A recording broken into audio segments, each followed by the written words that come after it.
Hello tout le monde, bienvenue dans cette nouvelle vidéo. Je reviens pour vous faire la fameuse vidéo de mes meilleures lectures depuis que j'ai arrêté de faire des vidéos YouTube en 2022. Je crois que je filmais encore courant 2022, mais on va faire un récap de toute façon parce que je vais du coup vous présenter ce que j'ai lu de très bien en 2022 ainsi qu'en 2023 et en 2024. Et je pense qu'au fur et à mesure, il y a vraiment plus de livres parce que j'ai affiné mes goûts littéraires. Le fait peut-être de ne pas faire de vidéos m'a vraiment permis de lire ce que j'avais envie, même si en faisant des vidéos j'avais l'impression de lire ce que j'avais envie, mais peut-être que le fait de lire des nouveautés, d'être influencée par plein d'autres contenus, ben ça me faisait trop de livres et pas assez pile dans ce que je voulais. Maintenant je sais ce que j'aime et ce que j'aime pas.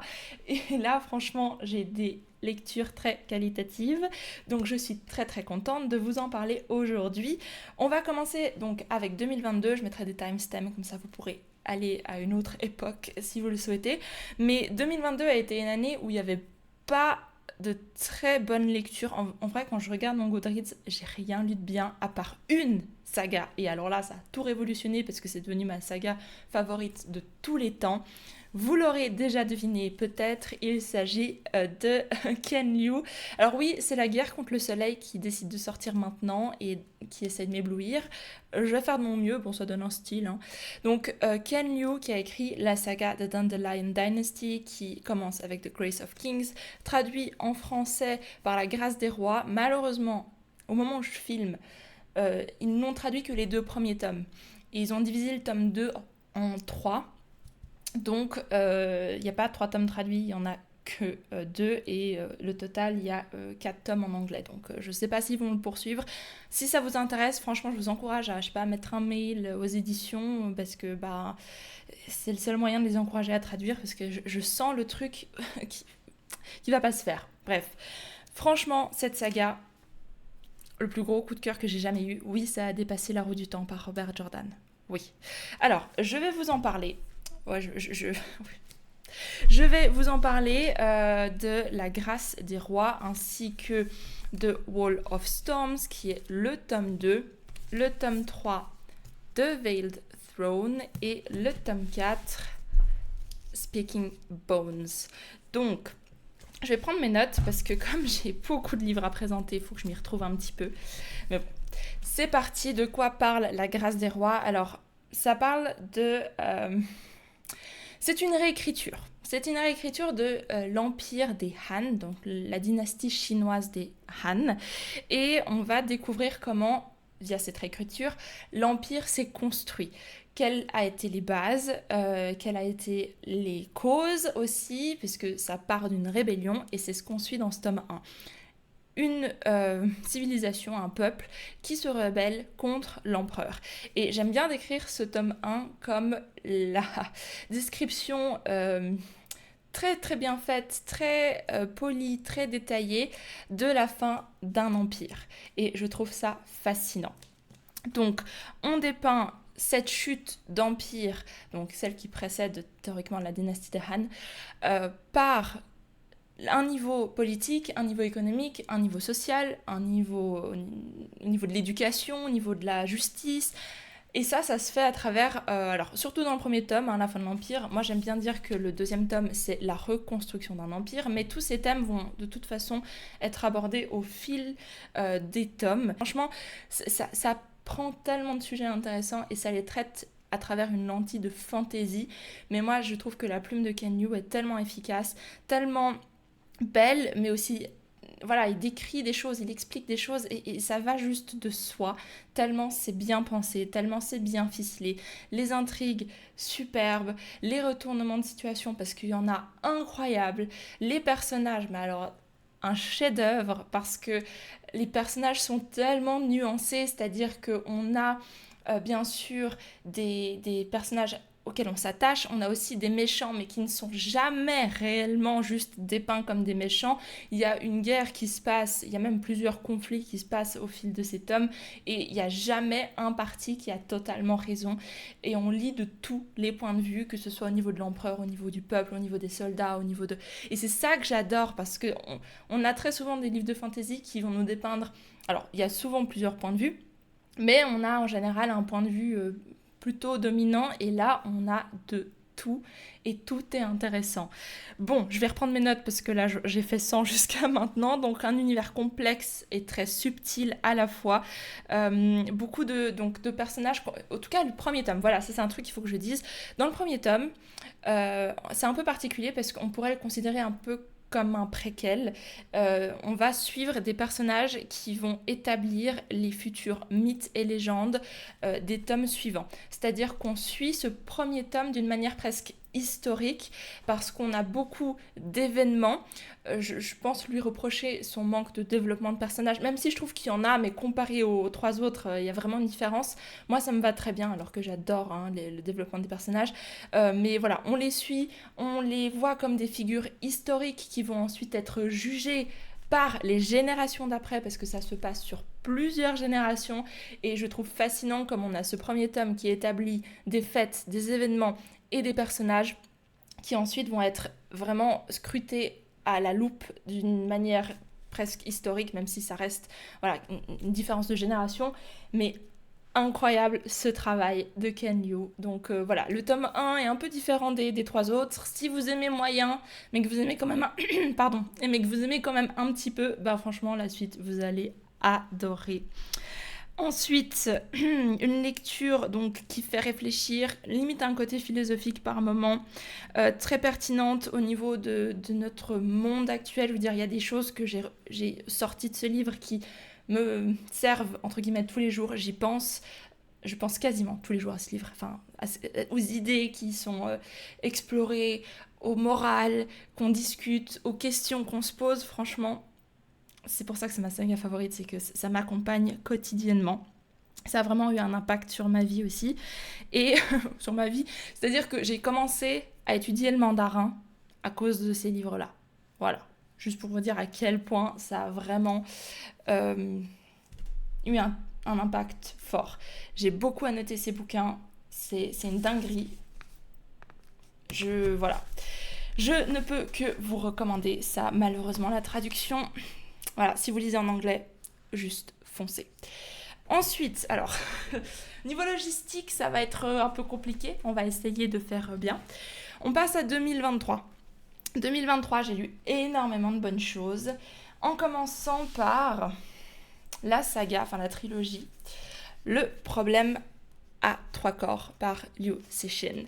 Je vous avoue que depuis ma lecture de Ken Liu, j'ai eu un certain intérêt pour la culture chinoise, asiatique de manière générale. Oh là là, le soleil, je sens qu'il va m'embêter. Et j'ai décidé de me plonger à fond dedans, vous allez voir. 2023, c'est l'année de la culture asiatique. Et j'ai aussi lu cette saga parce que ça a été traduit par Ken Liu. Donc... forcément. Le premier tome, Le problème à trois corps, se lit quasiment comme un thriller. Je vous avoue que c'était pas le coup de cœur.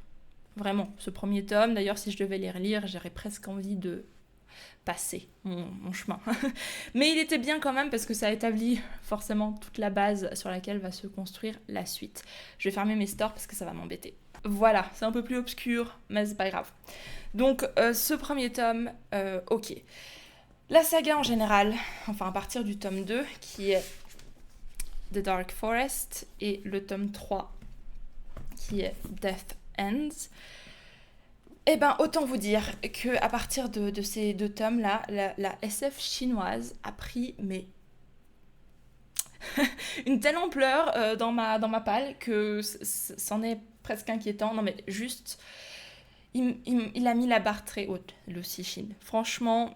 j'étais étonnée et je vais vous dire pourquoi. Donc, dans ce premier tome, on suit un scientifique, je sais plus s'il est vraiment scientifique, mais un homme qui a... Ça paraît un peu bizarre quand on le dit comme ça, mais il voit des chiffres défiler dans sa vision. Et en fait, tout ce premier tome est pourquoi, qu'est-ce qui se passe, voilà, juste qu'est-ce qui se passe. On suit plusieurs timelines, on suit notamment le premier chapitre qui se passe pendant la révolution culturelle en Chine, donc très intéressant de voir comment c'est lié et qu'est-ce qui a fait que cet homme voit des chiffres défiler dans sa vision et pourquoi aussi il y a un certain nombre de scientifiques qui se sont suicidés. Tout ça, gros mystère, je vous ai dit, petit côté thriller, ok, fine, à la fin on apprend le pourquoi du comment. Et ça lance le tome 2 qui alors là, mais alors là, c'est incroyable, il y a vraiment un changement de style. Le tome 2, c'est vraiment là où on explore des idées. Encore une fois, vous allez voir, c'est quelque chose qui va revenir très très souvent. Des idées où on se pose des questions, non pas sur un individu, comme dans le premier tome. D'ailleurs, on peut reprocher à cette saga, et c'est un peu quelque chose peut-être propre à la SF chinoise, je sais pas pour les autres genres, mais où les personnages sont très très très distants. On va pas vraiment s'y attacher, ils sont pas là pour nous expliquer leur vécu, leur malheur et pourquoi est-ce que c'est des bons personnages à suivre. En fait, ces personnages sont porteurs d'idées, de questions, d'idéologies, c'est vraiment des porteurs de messages, non pas par rapport à un individu et son ressenti, et voilà, mais sur toute l'humanité. C'est-à-dire qu'est-ce qu'on fait, où on va, pourquoi on fait ça, qu'est-ce qu'on ferait si, voilà, donc je prends mes notes parce qu'encore une fois j'ai fait 100 jusqu'à maintenant. Euh, et vu la couverture, vous allez, je pense, le deviner qu'on va partir du continent asiatique pour aller dans l'espace. Et alors l'espace n'a jamais été aussi palpable que dans cette saga de livres. J'étais fascinée par les descriptions, par l'environnement, par l'ambiance qui est juste phénoménale et je n'ai jamais lu quelque chose d'aussi palpable jusqu'à maintenant en termes de science-fiction. Enfin, pas de possible futur, mais en termes de... J'ai l'impression d'y être, quoi. Peut-être immersif est un meilleur terme. Et il y a des scènes percutantes et cinématographiques que, spécifiquement dans le tome 2 et 3, il y a vraiment deux scènes, mais je les vois encore et je vous assure que j'ai retenu... Non, c'est pas possible parce que les scènes étaient longues, mais c'est comme si j'avais retenu mon souffle tout le long. Et ceux qui l'ont lu, vous savez de quoi je parle. Voilà, à couper le souffle, littéralement. Et puis comme je vous ai dit, il y a des réflexions surprenantes sur l'avenir, quels seront les enjeux, quels seront les nouveaux problèmes, quels seront les dilemmes, quelles seront la forme que les humains vont prendre, parce que Ken Liu, alors je sais pas si c'est... Je pense que c'est propre à la culture aussi asiatique, c'est qu'ils ont vraiment une vision sur le long terme que nous les occidentaux on n'a pas, mais alors du tout, mais ils ont vraiment une vision long terme. Ken Liu se passe sur des générations, le problème à trois corps se passe sur des millénaires. Alors imaginez-vous comment est-ce qu'on peut aborder le futur dans des millénaires. Comment, à quoi on ressemblera, quelles seront nos priorités, qu'est-ce qu'on aura fait de la Terre, qu'est-ce qu'on aura exploré, qu'est-ce qu'on voudra faire dans le futur. Incroyable. Non, ça n'a pas de... J'ai pas trouvé une science-fiction similaire à celle-ci jusqu'à maintenant. Bon, ça je vous ai dit. Et ensuite, bah voilà, c'est tout ce que je veux pas en ajouter plus. Franchement, c'est de la hard SF, hein. C'est un petit peu compliqué par moment, mais au pire, si vous comprenez pas tous les aspects techniques, c'est pas très grave. Si vous lisez ça plus pour le côté réflexion, question, qu'est-ce qu'on fait, tout ça, enfin, vous allez avoir de quoi. Mais si vous connaissez pas toutes les lois de la physique, c'est ok. Ensuite, je passe encore alors c'est une autrice chinoise que j'ai lue encore une fois parce que c'est Ken Liu qui l'a traduit, hein, voilà où j'en étais.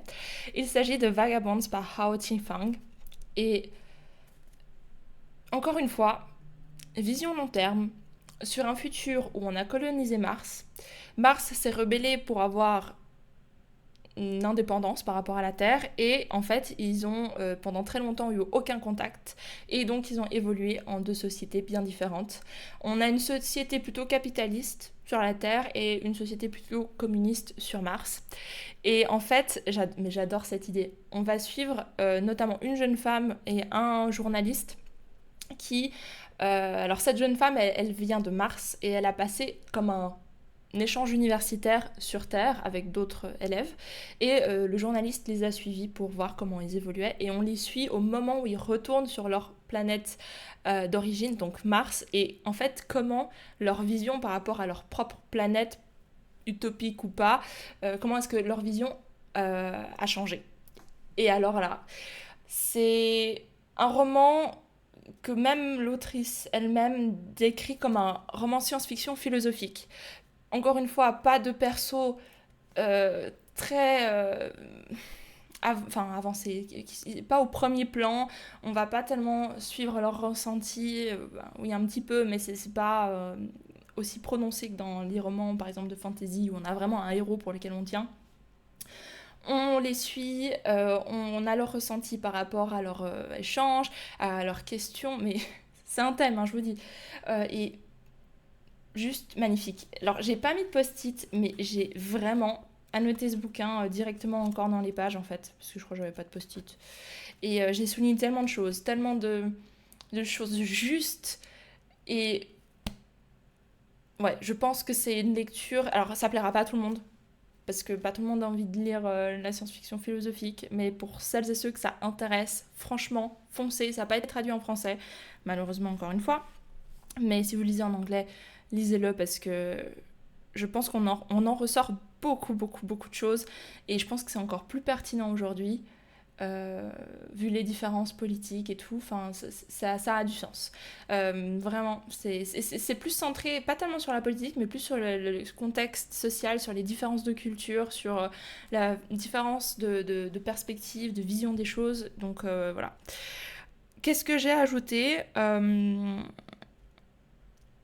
je vérifie, mais je crois que voilà, y a pas de. Aussi, c'est quelque chose que j'apprécie, c'est qu'il n'y a pas de parti pris, il n'y a pas de réponse aux questions, c'est juste voilà, qu'est-ce qu'il en est. Et l'autrice ne prend pas de parti, donc elle dit pas qui a juste ou faux, parce que forcément c'est des cultures très différentes.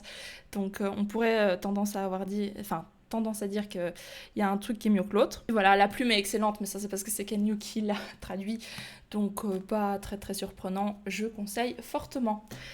Ensuite, j'ai lu alors, 2 recueils de nouvelles, donc je vais en parler rapidement parce qu'il n'y a pas tellement d'intérêt à expliquer chaque nouvelle.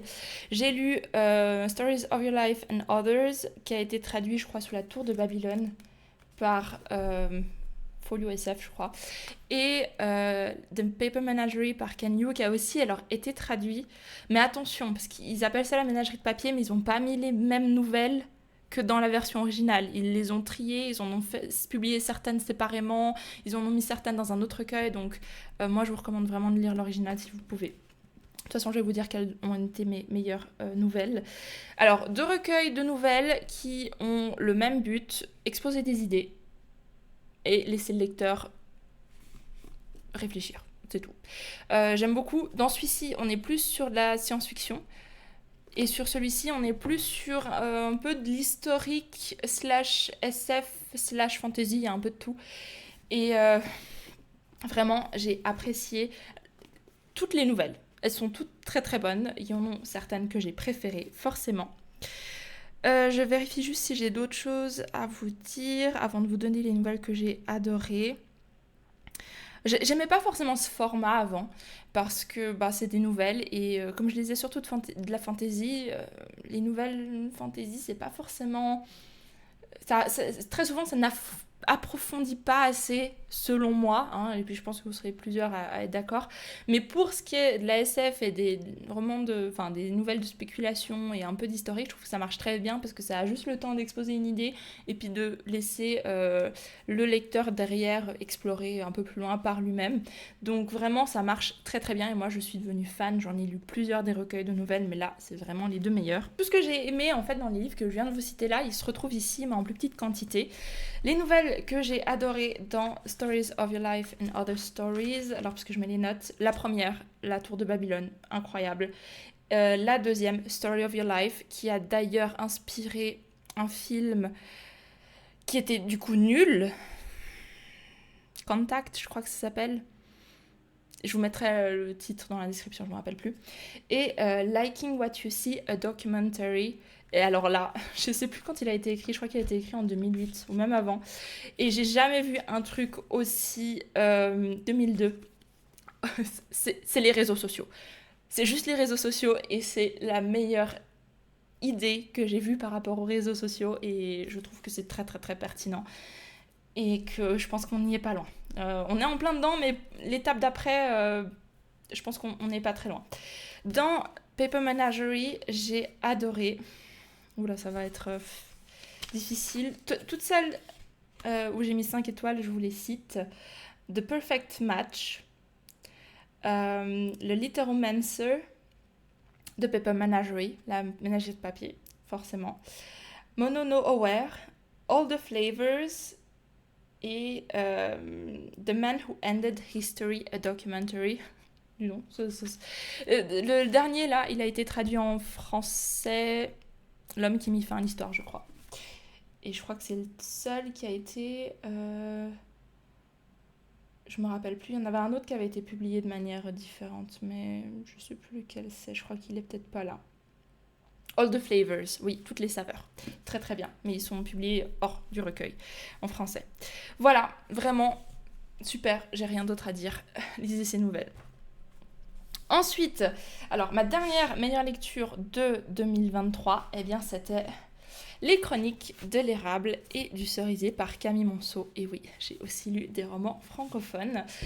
Et le premier tome, c'est Le Masque de No. Le deuxième tome, Le Sabre des Sanada. Et le troisième, L'Ombre du Shogun. Donc je vous ai dit, hein, on est presque full continent asiatique. Hein. C'est incroyable comme je me suis fait... mind blown par le Ken Liu. Donc, les Chroniques de l'érable et du cerisier. Le quatrième tome va sortir au mois d'avril, donc j'ai très très hâte. On suit Ichiro, qui est un jeune garçon qui a été retrouvé lorsqu'il était bébé par un ancien maître samouraï. Et le premier tome le suit pendant son enfance. Donc on va vraiment le suivre jusqu'à l'âge adulte, enfin plutôt l'âge jeune adulte en tout cas. Et on voit comment il a été instruit par ce maître samouraï sur les valeurs, sur le combat. Et il y a un truc qui se passe. Et ça me fait un peu penser au Nom du vent. Il y a un truc qui se passe et ça fait qu'il doit se débrouiller. Voilà, je vous en dis pas plus. Et vraiment très poignant. Ce premier tome, en tout cas, il était vraiment très très poignant. Il y avait pas mal de choses qui m'ont mis l'arme à l'œil. L'arme à l'œil. La larme à l'œil. Et ensuite, le tome 2 est bien, mais j'ai préféré ensuite le 3. Mais le tome 1 reste le meilleur selon moi jusqu'à maintenant. Et j'aime beaucoup beaucoup la plume de l'autrice. Forcément, c'est écrit en français, c'est la plume originale, c'est très très très beau. Et ce côté justement maître, élève, moi j'achète tout de suite. Et le côté Japon, Edo, donc ça se passe à l'ère de Edo, donc c'est vraiment très très immersif, on y est, on sent les fleurs de cerisier, enfin voilà quoi, c'est vraiment très très bien fait et justement aussi pas mal de choses. Alors c'est un roman jeunesse, mais moi des fois je vois pas pourquoi c'est jeunesse parce qu'on peut tellement en retirer même en étant adulte, que ce soit des leçons morales, que ce soit des relations, des dynamiques entre les persos qui sont vraiment complexes. Je m'interroge encore pourquoi c'est classé en jeunesse. Mais bon. Qu'est-ce que j'ajoute Intrigue passionnante. Franchement, ça se lit tout seul, ça s'enchaîne. J'ai dit divers thèmes pertinents, on parle notamment de la religion au Japon à l'ère d'Edo, des dynamiques familiales, enfin des found family, comme on dit en anglais, je sais plus comment on dit en français, des familles retrouvées, des liens qui sont encore plus importants que ceux de la famille, de loyauté forcément. Personnage très attachant, bien sûr, superbe dynamique et ils portent vraiment l'histoire. On sent que c'est leur décision, leur impulsivité qui mène l'histoire et non pas un plot dans lequel il faudrait les forcer. On les suit, eux et leurs émotions. Je vais juste vous montrer parce que j'ai rencontré l'autrice qui m'a du coup dédicacé les 2 premiers tomes. Si j'arrive à retrouver où c'est. Ah, tout début. Voilà. Et puis je crois que dans le deuxième, elle m'a mis un truc en japonais. Donc super. D'ailleurs, maintenant que je vois ça, il y a pas mal de caractères qui ressemblent à ceux du chinois. Il y a presque des trucs que je comprends. Bref. Allez, le bilan de 2023 est terminé. On va passer à 2024 et alors là, j'ai fait 2 catégories parce que j'ai fait fantasy, enfin SFFF et Non-fiction, parce qu'en 2024, j'ai lu... Alors, j'avais déjà lu un petit peu en 2023, mais en 2024, j'ai vraiment lu de la bonne non-fiction. Donc, je vais commencer avec la non-fiction pour faire une petite pause. J'ai lu The Prince, Le Prince par Niccolò Machiavelli. J'ai adoré. Alors, c'est un petit livre, hein, mais incroyable à quel point ça... Alors, je sais plus, ça a été écrit au 17e siècle, je crois. Et à quel point c'est toujours aussi pertinent aujourd'hui. C'est un traité de politique. En fait, c'est comme un petit manuel du parfait... Non, en fait, non, pas parfait. C'est le manuel du leader, dirigeant, monarque, voilà. Il avait écrit ça, je crois, pour justement dire comment il faut faire à je sais plus quel personnage historique, mais c'est... Bon, bref. Mais c'est très, très, très intéressant. Je disais étonnant comme les enjeux sociaux et politiques et économiques sont quasi toujours les mêmes, hein, l'histoire se répète. Les soucis et les problèmes aussi, et des principes... Alors, dans ce livre, il y a beaucoup de principes, de presque pas tellement de lois, mais de choses à suivre, et ça marche toujours aujourd'hui, je pense. Pour certaines de ces lois, il y a des trucs qui se feraient plus tellement aujourd'hui, c'est plus envisageable de juste trancher la tête de tes concurrents, mais autrement, il y a plein de choses qui sont toujours valables aujourd'hui. Je trouve ça étonnant comme ça a bien vieilli, pas forcément, mais comme ça, c'est toujours aussi pertinent. Même, et ça j'y tiens, pour les fans de fantasy ou de science-fiction, parce que ou même de contemporain, enfin j'en sais rien. Mais surtout fantasy, on a souvent de la fantasy politique avec des intrigues de cours, et ça s'applique. Et c'est très intéressant de lire ça, et ensuite lire de la fantasy et se dire « Ah ouais, il a appliqué ça, franchement, il a fait... comme Niccolò Machiavelli le décrivait, bon après c'est pas non plus des trucs perchés, hein, ça reste très très juste, correct et logique, hein, pour la plupart du temps, mais intéressant. Surtout que c'est court, donc moi je recommande de lire ça, ça nous dit ah ouais, cette fantaisie est bien crédible, hein, les dynamiques sont correctes, pas qu'il y ait de trucs précis, mais en général il y a des choses qui sont assez, qui traversent les âges et l'histoire. Voilà. Ensuite, j'ai lu The Art of War, l'art de la guerre par Sun Tzu. Même chose, livre de principes. Alors là, pour le coup, c'est vraiment des principes. Bon, j'ai une très belle édition en presque de la soie, on dirait, illustrée et tout. Mais c'est littéralement numéroté, hein. Il y a 14 chapitres, je crois. Et juste des principes de base sur l'art de la guerre. Et alors, attention, ça va beaucoup plus loin que juste l'art de la guerre, parce que pour moi, c'est applicable dans la vie de tous les jours, au quotidien, que ce soit dans la vie personnelle, mais aussi au niveau économique, au niveau des relations. Notamment, il y a quelqu'un qui disait que ça s'applique aussi aux relations amoureuses, dans le sens comment séduire et tout ça. C'est assez rigolo. Mais ça s'applique à tout. Parce que c'est vraiment des principes universels. Et ça, alors je sais plus quand ça a été écrit, mais alors il y a très longtemps. Et le fait que ça reste encore aujourd'hui et que ce soit toujours aussi pertinent, ça veut quand même dire qu'il y a une fondation par rapport à l'être humain, ou je sais pas si c'est intrinsèque à l'être humain, mais voilà, c'est important. Et moi, vu comme c'est court, là c'est juste un peu plus gros parce que c'est illustré et tout, mais je recommanderais à tout le monde de le lire. Est-ce que j'ai quelque chose à ajouter ? Oui, c'est juste des paroles de sagesse qui fait qu'on s'interroge, voilà, comme j'ai dit, pourquoi est-ce que c'est encore valable ? Et c'est des bonnes questions, parce qu'on n'a pas forcément la réponse, mais on sait juste que ça marche. Voilà, donc vraiment, vraiment, vraiment très très bien. Hop. L'art de la guerre. Et le dernier non-fiction que j'ai adoré, à part ça, il n'y a pas d'ordre particulier, hein, je les mets tous, je les ai pas classés parce que ils sont tous trop bien, donc j'ai pas besoin de les mettre en classement. Le dernier livre de non-fiction que j'ai beaucoup beaucoup aimé, c'est Les 48 lois du pouvoir par Robert Greene. Je me rappelle quand je travaillais en librairie, je voyais ce livre partout, tout le monde l'achetait, pourtant c'était même pas à sa sortie, et maintenant je comprends pourquoi. C'est très très, encore une fois, intéressant. Les 48 lois du pouvoir, ça nous parle de 48 lois qui fait que on comprend mieux les dynamiques du pouvoir. C'est aussi simple que ça. Alors c'est pas juste 48 lois énumérées comme l'art de la guerre par exemple. Là on a des lois donc énoncées en début de chapitre.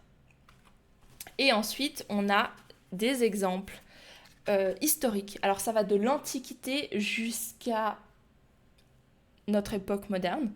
Et je trouve ça fascinant. Alors on ne sera pas forcément d'accord avec tout. Et peut-être que toutes ces lois ne conviendront pas à une seule et même personne, mais il y a définitivement quelque chose à ressortir de ce livre et qui s'appliquera à votre quotidien. Il y aura de toute façon quelque chose. Donc c'est un peu plus élaboré et un peu plus soutenu en termes d'exemples et de description que par exemple l'art de la guerre. Absolument fascinant, voilà, j'ai dit. Oui, il y a certaines lois qui peuvent paraître cruelles, c'est pour ça que je dis on va pas forcément toutes les appliquer, mais en termes de pouvoir, c'est comme ça que ça marche, et le pouvoir, c'est très rarement juste. Mais bon, après, ça dépend quelles sont vos priorités. Personnellement j'ai été fascinée. J'arrive pas à me relire, finalement, il faut que j'écrive un peu mieux. Par autant de recherches voilà, qu'a fait l'auteur, parce qu'il prend vraiment, comme je vous ai dit, des exemples qui s'étendent de l'Antiquité à maintenant, et du coup, je trouve le travail de recherche superbe, et j'ai appris plein de trucs autres que le sujet du bouquin, mais sur des personnages historiques, par exemple, alors moi, l'histoire, ça m'intéresse, mais je ne saurais même pas par où commencer, tellement il y a de choses qui m'intéressent, et là, j'ai beaucoup aimé avoir une ou deux pages, parfois un peu plus, sur... Par exemple, un homme historique, j'ai beaucoup découvert de choses sur Bismarck, par exemple, que je connaissais juste de nom, mais le personnage m'a beaucoup intriguée suite à cette lecture. Et plein d'autres, hein, en vrai, il y en a plein d'autres. Il y a des légendes de différentes cultures, que ce soit indiennes, il y a beaucoup aussi, vous voyez, les choses rouges sur le côté. En général, c'est des fables, ou alors des proverbes, oui, des fables ou des proverbes qui tiennent sur le bord des pages. Je crois qu'ils ont fait la même chose dans l'édition française. Et c'est pour ça que j'ai justement acheté l'encyclopédie, le livre de fables de Aesop, parce qu'il y en a beaucoup, beaucoup, beaucoup là-dedans. Et je trouvais ça fascinant comment, en quelques lignes, on peut ressortir quelque chose, une morale, une leçon. Surtout, c'est très bien écrit. Ça se lit de manière très fluide. Faut pas penser que c'est quelque chose qui va nous prendre la tête. Ça y est, j'ai les points des stores sur le visage. C'est pas quelque chose qui va nous prendre la tête, mais ça se lit tout seul. Ne serait-ce que pour le côté historique, je recommanderais. Ensuite, fini la non-fiction. Punaise, je sais pas combien de temps je suis, mais bon, en attendant, je parle d'une presque plus de 20 livres. Donc, on est sur la dernière ligne droite. Fantasy, ce que j'ai lu en 2024, que j'ai adoré. J'ai commencé Game of Thrones, j'ai lu jusqu'au tome 2, j'ai toujours pas lu le tome 3, ça va venir, mais j'ai beaucoup aimé déjà ma relecture du tome 1, parce que je l'avais pas fini, j'essaie d'éviter les points. Ma lecture du tome 1 que j'ai fait, je sais plus, c'était au début de mes reading vlogs, du coup ça devait être, je sais plus, ça devait être 2018. Je l'ai relu en 2024, j'ai beaucoup beaucoup aimé, j'ai adoré et j'ai enfin continué avec le tome 2 que j'ai encore plus apprécié. Bon, est-ce que j'ai besoin de vous le présenter? Je pense pas. Juste que j'adore, justement, on parlait de pouvoir. Et ben, si vous lisez ça, vous allez voir que dans Game of Thrones, c'est exactement ce qu'il dit. Très très très très très très intéressant. Y a comme je dis, il y a des principes qui sont simples, parfois logiques, ça paraît une évidence, mais dans Game of Thrones, on voit ça appliqué à de la fantasy avec une lentille légèrement différente par rapport au monde réel.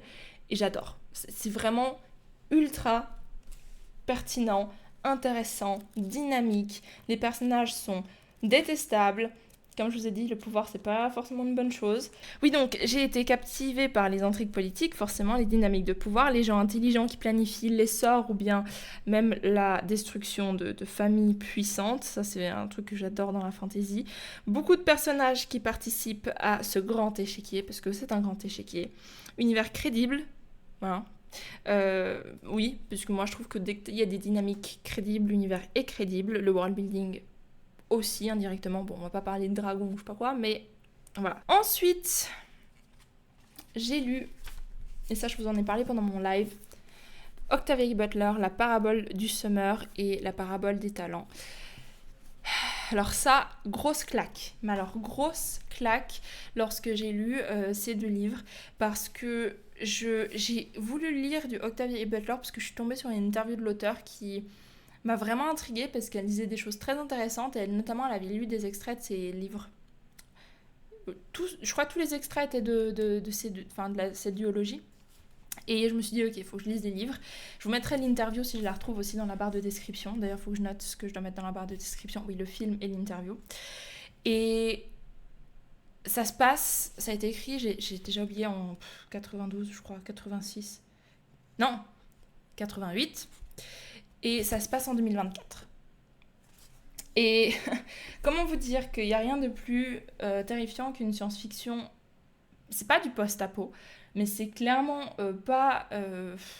C'est une dystopie, disons que c'est une dystopie. Et il n'y a rien de plus terrifiant qu'une dystopie qui ressemble à notre monde actuel. Donc, juste waouh! Roman très d'actualité. Ça nous met très très mal à l'aise. Alors, je vais tout de suite commencer par ça, parce que j'ai déjà recommandé ce livre à des personnes qui n'ont pas aimé, parce qu'apparemment, c'est. Enfin, oui, c'est très violent. Et oui, c'est ultra violent, mais c'est pas une violence juste gore et de la violence pour la violence, mais ça a une vraie place dans le livre. Je dirais même que ça pourrait être un personnage, parce que c'est une violence palpable et omniprésente, qui est porteuse d'un message. Voilà, donc c'est pas juste ouais, on se tape dessus parce que c'est fun et puis parce que ça fait du sensationnalisme. Non, c'est vraiment utile à ce que l'autrice veut dire. Et donc c'est dans un futur, en gros, où la sécurité, ça n'existe plus.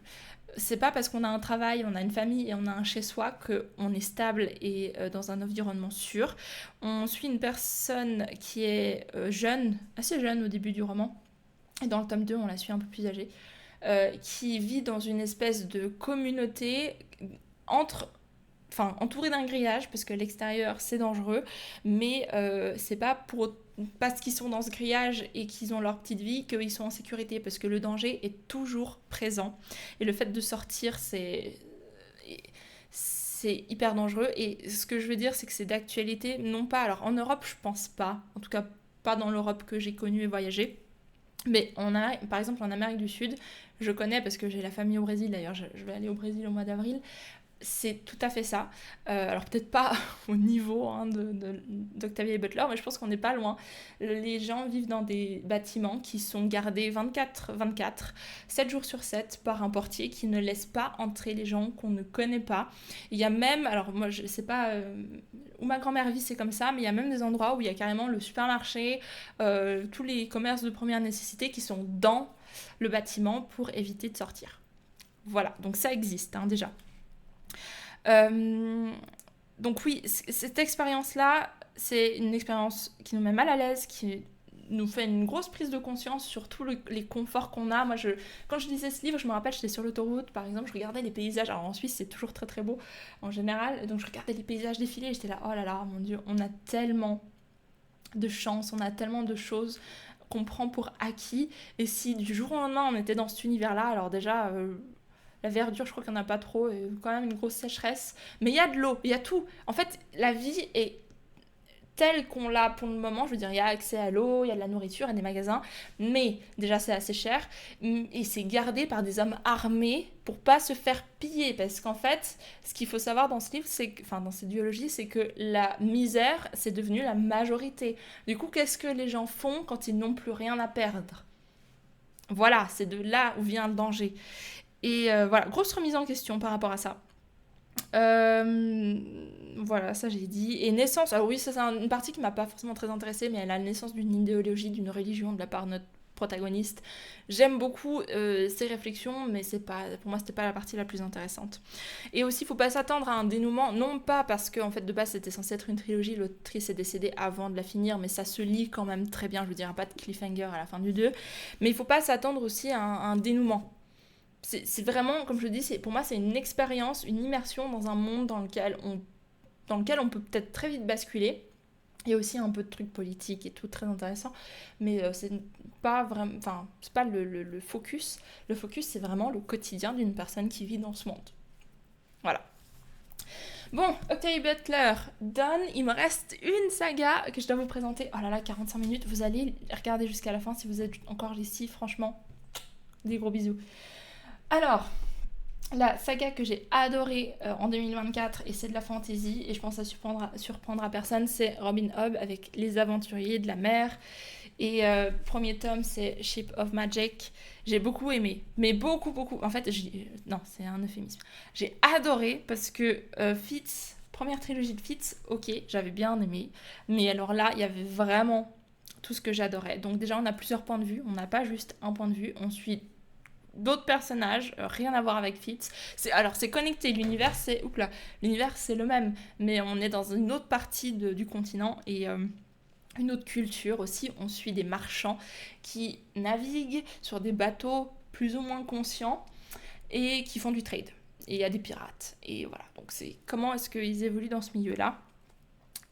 J'ai tout aimé, principalement les personnages qui sont, encore une fois, maîtres de leur destin, c'est-à-dire qu'on n'a pas un plot où on sent que les personnages ont été pliés en quatre pour Fitz, mais ils ont vraiment des émotions très fortes, des impulsivités qui font tourner l'action, mais comme ça, et où on se dit waouh, ce personnage, il dirige l'histoire. Et ça, j'adore. Je déteste les livres où on sent que le personnage a zéro volonté, il est juste là pour servir le plot.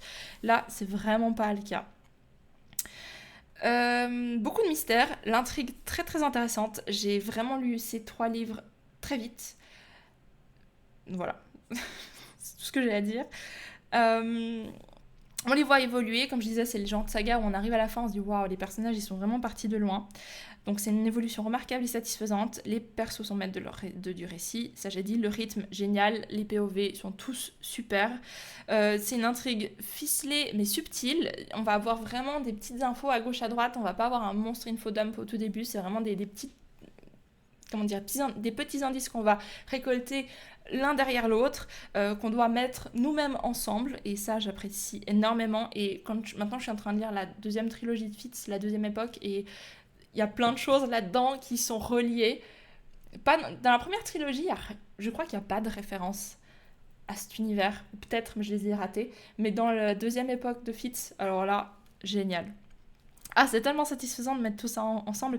Une plume très efficace, très belle, rythmée. On ressent la moindre vague, le moindre courant d'air. Des fois, on est dans des souterrains, on sent une petite brise, le manque de lumière. Enfin, c'est le genre de plume très fleurie qui vraiment nous plonge dans un univers, et ça, j'adore. Donc voilà, je les ai aussi annotés. Il y a pas mal de choses que j'ai relevées, qui m'ont fait réfléchir aussi. Pas mal de petites leçons là, qui nous sont données, que j'ai beaucoup aimées. Donc, juste sublime. Voilà, j'arrive à la fin, et si vous êtes encore là, merci du fond du cœur. Je vais pas m'attarder plus longtemps, je vais juste vous dire une petite chose, c'est que j'ai créé dans la barre de description un lien Ko-fi. Si vous souhaitez soutenir la chaîne, alors je vais pas refaire de Patreon ou quoi, c'est juste un lien. Si vous souhaitez soutenir la chaîne, c'est là, c'est pas du tout obligatoire, mais je voulais quand même en mettre un parce que j'ai racheté une caméra, parce que les reading vlogs vont être de retour et j'avais plus de caméra, j'ai dû en acheter une, j'ai fait une folie parce que j'ai pas de travail en ce moment. Et j'ai quand même acheté la caméra parce que je me suis dit c'est un investissement, c'est pas grave, ça me fait plaisir. La fille qui essaye de se justifier. Donc si par hasard vous souhaitez soutenir la chaîne, indirectement l'achat de cette caméra, même si elle est déjà achetée, je l'ai achetée avec mes sous, c'est pas grave, mais si vous voulez participer par exemple à cet achat et soutenir la chaîne pour ses futurs contenus, c'est là. J'ai aussi mis ma wishlist au cas où, parce que je n'achèterai pas de livres tant que j'ai pas trouvé un job, donc j'espère trouver un job soon, mais jusqu'à là, pas d'achat livresque, j'en ai bien assez. Mais voilà, je l'ai mise là au cas où. Et voilà, comme ça vous pouvez aussi voir ce que j'ajoute dans ma wishlist suite à vos recommandations, donc je trouvais que c'était sympa. Voilà la nouveauté, j'espère que cette vidéo vous aura plu. N'hésitez pas à liker, partager, vous abonner, ça aide aussi la chaîne et c'est gratuit. Et voilà, je vous retrouve très bientôt pour une nouvelle vidéo, et j'espère que ma caméra arrivera vite parce que pour le moment elle n'est pas encore expédiée, et puis le délai est assez long. J'ai, je crois, choisi une caméra un peu trop populaire et on la trouve plus beaucoup. J'arrête de parler, je n'articule plus. Des bisous, je vous dis à très bientôt dans une nouvelle vidéo. Bye, ciao ciao.